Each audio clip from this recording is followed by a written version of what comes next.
ถ้าอยากเป็นวิดีโอเอดิเตอร์บ่ฮู้สิเริ่มจังใดและต้องเรียนไสใดจึงได้มาเฮ็ดเวียกด้านนี้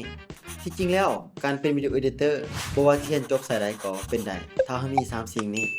1. มีความคิดสร้างสรรค์ 2. จับจังหวะและเล่าเรื่องผ่านภาพให้ได้ 3. ฮู้คร่าวๆเบื้องต้น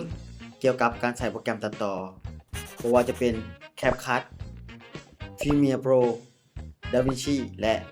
แอปอื่นๆ แต่ถ้าเจ้าสนใจอยากเรียนสายโดยตรงในลาวก็มี และโรงเรียนที่สอนสายนี้โดยเฉพาะสิมีสุสกะวิจิตรศิลป์อักษรศาสตร์ วิทยาศาสตร์ คอมพิวเตอร์ และวิศวะบ่มีพื้นฐานบ่เป็นหยัง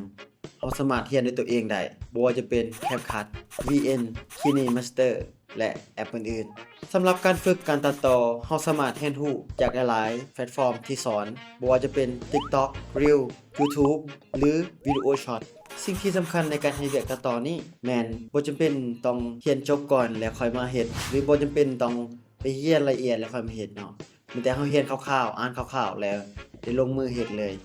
ค่อยๆเรียนไปแล้วก็เฮ็ดไป